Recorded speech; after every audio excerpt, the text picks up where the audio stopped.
Welcome back to Healthy with Nicole. In this video, I wanted to talk about bone broth, the very popular bone broth, and why I actually don't recommend it. So, a lot of people like to drink bone broth. It's been, very popular for the last handful of years.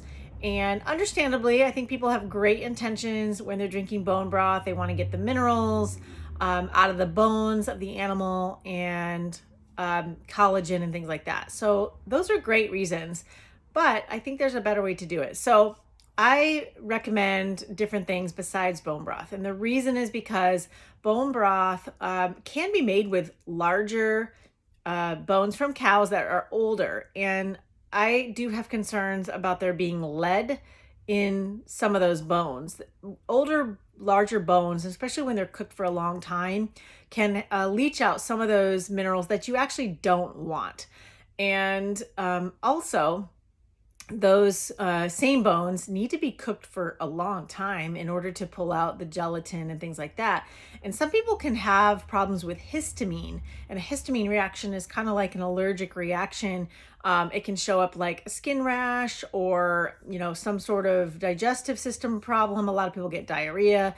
And so not everybody does good with bone broth, and you may not have an effect from the minerals that are in them. But there's actually a better way to do that. So I recommend that you either use oxtail, which is the cow tail, to make your broth. Reason one is way more collagen or gelatin in those bones. And those are the really fine little bones at the end of the tail. So they look a little different. You don't have to boil them that long, and they just don't contain as much minerals. So no, you won't get tons of calcium. I don't think you really need it from those bones anyway. You need more magnesium than you do calcium, but you're not going to get that from those bones. You're really going to get from the oxtail more of the collagen, and that's what you want. You want the gelatin, especially if you're working on healing ulcerative colitis, Crohn's disease, or any other inflammatory bowel disease, or really any inflammatory condition in your joints. You need the collagen. And as you've heard me talk before, when we work on our guts, and gut health is really the center of it all, right? If you have any other autoimmune disease, you have to work on your gut. And usually that means healing and sealing the gut lining. And one of the best ways to do that, in my experience, both with myself and my clients, is using gelatin. So you can shortcut it and just, get the gelatin powder and mix it into things like that. Or you can go the route of the soup, which I love recommending oxtail soup. First of all, it's delicious. I haven't made it for anybody yet that doesn't like it. It's affordable, fairly accessible. You might have to, special order the oxtail occasionally. I do, but you can ask your butcher to order it for you or get it online. Either way, it's pretty affordable, and it makes a lot. You can make a big batch of it and freeze it, and it lasts a long time, and it's got a lot of gelatin. And the way you know is that when you've made your soup and it's all done and it's cooled, it's solid. And it's not solid because it has fat in it. There's very little fat in the oxtail. It's actually solid from all the gelatin. And that's how you know you've got a really, really good soup that's going to be great for healing all of your intestinal lining and helpful for your joints and your hair, nails, and everything else.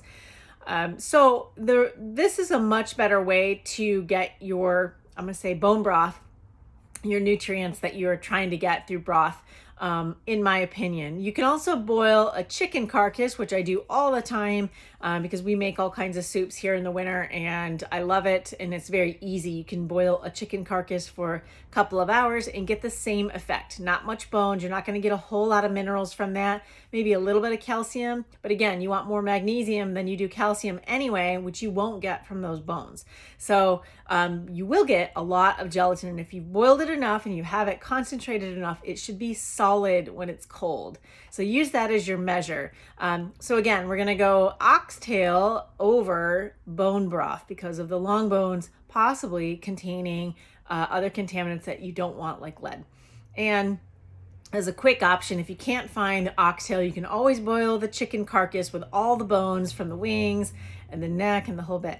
And that will essentially give you pretty close results. But oxtail for sure is hands down my favorite. It's very affordable, tastes great. You just brown it and then boil it, and you'll boil it also for about 3 hours, just making sure that the oxtails stay covered the whole time. Then you just take it out and scrape off any meat and put it back in, add some salt, and you've got a really, really amazing medicine naturally for your gut. And in my experience, it's been far better than any other drug, herb, natural supplement, you name it. So that's my number one tip, is changing out your bone broth for something better. If you like that video, give it a thumbs up, or please share it with someone you think might help. And I'll see you in the next video.